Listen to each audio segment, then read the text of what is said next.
Assalamualaikum warahmatullahi wabarakatuh.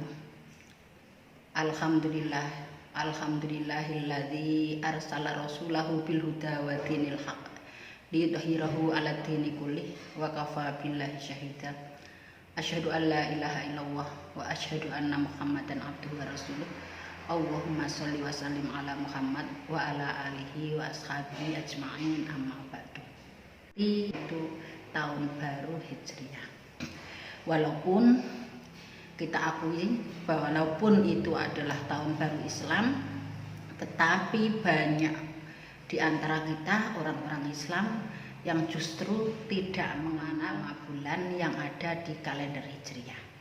Coba siapa yang tahu, siapa yang bisa hafal 12 bulan dari mulai Muharram sampai Dzulhijjah. Beberapa tahun yang lalu ketika saya masih menjadi guru, selalu saya tanyakan kepada anak-anak, apakah ada yang tahu kalender Hijriah, tahun barunya bulan apa, diawali dengan bulan apa, diakhiri bulan apa. Banyak yang tidak tahu. Mungkin juga termasuk Bapak Ibu sekalian yang kebetulan hari ini nonton video ini. Bahkan tidak hanya kalangan umat Islam yang barangkali orang awam, tetapi orang-orang Islam yang berkecimpung di pendidikan Islam atau orang-orang Islam yang memang kerjanya menangani tentang Islam, kebanyakan juga tidak banyak yang mengenal tahun Hijriah dalam artian 12 bulan yang ada di tahun Hijriah. Kita mengenal Safar, Rabiul Awal, Rabiul Akhir, Jumadal Ula, Jumadal Akhir, Rajab, Sa'ban, Ramadan, Syawal, Dzulqa'dah, Dzulhijjah. Itu nama-nama bulan. Kalau orang Jawa lebih mengenal dengan kalender Jawa malahan. Mereka mengawalinya dengan bulan Syawal. Syawal, Selo, Besar, Suro, Sapar, Mulut, Ba'da Mulut, Jumadil Awal, Jumadil Akhir, Rejeb, Ruah, Poso. Itu orang-orang Jawa Islam mengenal kalender seperti itu. Apakah salah kalau orang Islam tidak mengenal kalender Islam? Tentu saja tidak salah. Tetapi sebagai umat Islam hendaknya mengenal. Jangan sampai justru malah kita tidak mengenal kalender sendiri. Paling-paling atau kebanyakan orang mengenal bulan Ramadan, karena di bulan Ramadan itu ada perintah untuk siam, ada perintah untuk puasa. Maka banyak orang yang mengenal di kalender Hijriah itu adalah bulan Ramadan, bulan Syawal. Tetapi yang lain-lain seperti Rabiul Awal, Rabiul Akhir, Jumadal Ula, Jumadal Akhir dan seterusnya, bahkan apa itu Sa'ban, karena memang terlebih-lebih orang Jawa itu ngertinya ruah, ngertinya suro. Jadi kita justru tidak mengenal kalender itu. Nah, kaum muslimin muslimat rahimakumullah, berkaitan dengan kalender Hijriah ini, maka dalam kesempatan ini saya akan menyampaikan tentang hijrah Rasulullah Sallallahu Alaihi Wasallam. Kaum muslimin muslimat rahimakumullah, kita mengenal hijrah atau hijrah lah kalau kita sering mendengarkan. Hijrah itu berasal dari kata hajaro yahjuru hijrah, yang artinya pindah. Pindah dari suatu tempat ke tempat yang lain. Ada beberapa ulama yang membedakan, jadi ada hijrah secara fisik dan hijrah non fisik. Kita mengenal sekarang banyak sekali artis-artis dengan sebutan hijrah, karena biasanya tidak pakai jilbab terus pakai jilbab, biasanya tidak pernah mengaji terus mengaji bareng-bareng dengan ustadz yang sudah ditunjuk. Mereka mengenal hijrah hanya sebatas itu. Tetapi hijrah itu adalah perpindahan dari suatu tempat ke tempat yang lain. Kalau di Indonesia kita mengenal ada transmigrasi, ada urbanisasi, itu kalau secara fisik, dari desa ke kota, dari kota ke desa, kita mengenalnya itu sebenarnya juga hijrah.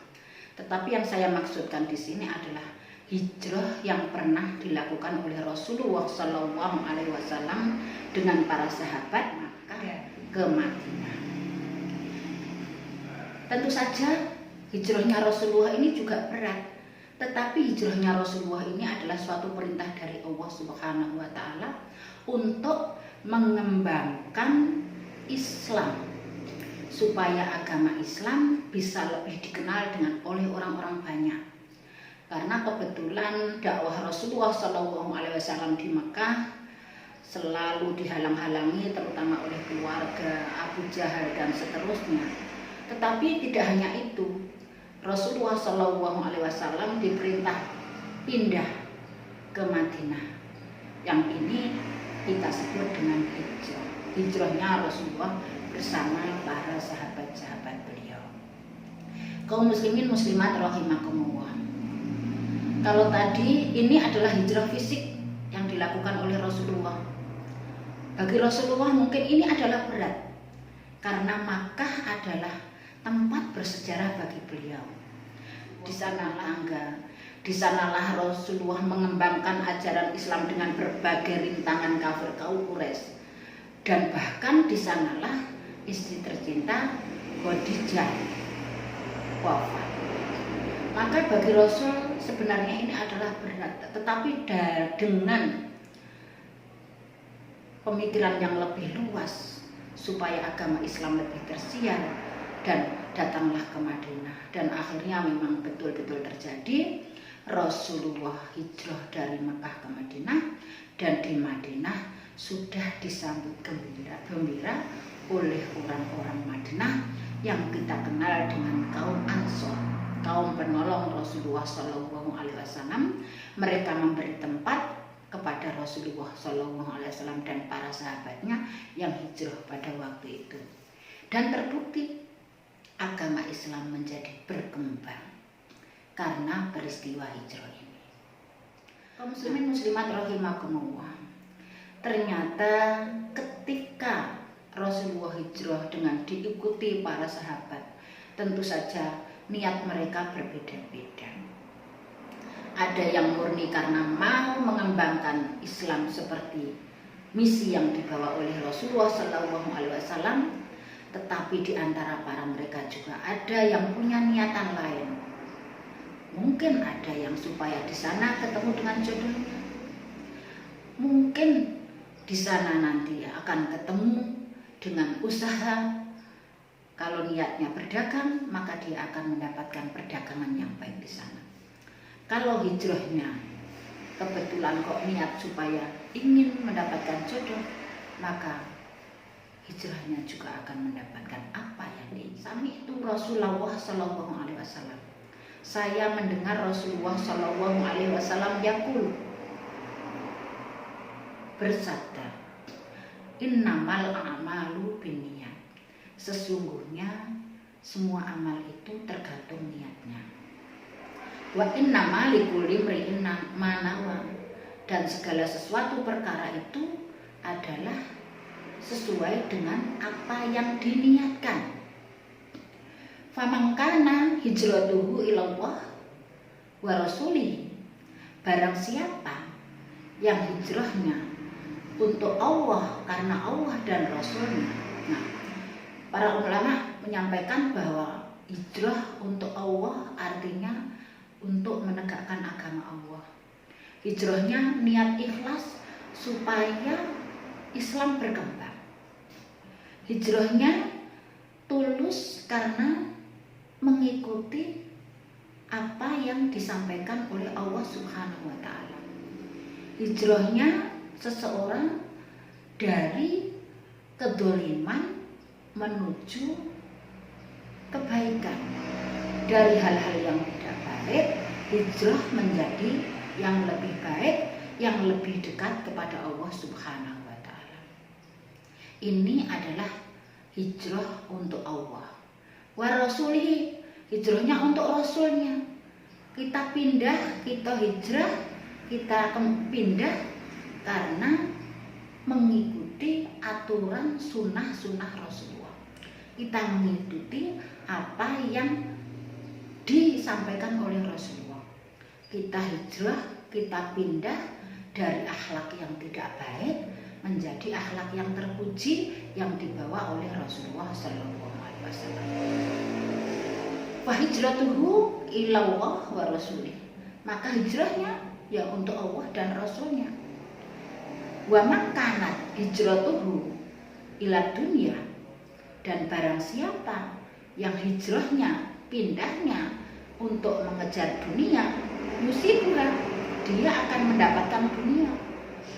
Perdagangan saya lebih luas, yusibha, dia akan mendapatkan apa yang dia inginkan. Bahkan au imra'atin, atau karena perempuan yang kihuha atau yatazawwajuha, karena perempuan yang ingin dinikahinya, fahijratuhu, maka pindahnya, maka hijrahnya adalah ilama hajaru ilaih, kepada sesuatu yang dia pindahkan. Niat kita ingin mencari dunia, yang mendapatkan dunia, dan dicatat sebagai orang yang pindah karena dunia. Tetapi kalau niat pindah untuk Allah dan Rasulnya, untuk pengembangan Islam, untuk kembali kepada yang lebih baik, dari kedoliman, dari kemusyrikan kepada ketauhidan, itu berarti pindahnya karena Allah. Demikian yang bisa saya sampaikan dalam kesempatan ini. Assalamualaikum warahmatullahi wabarakatuh.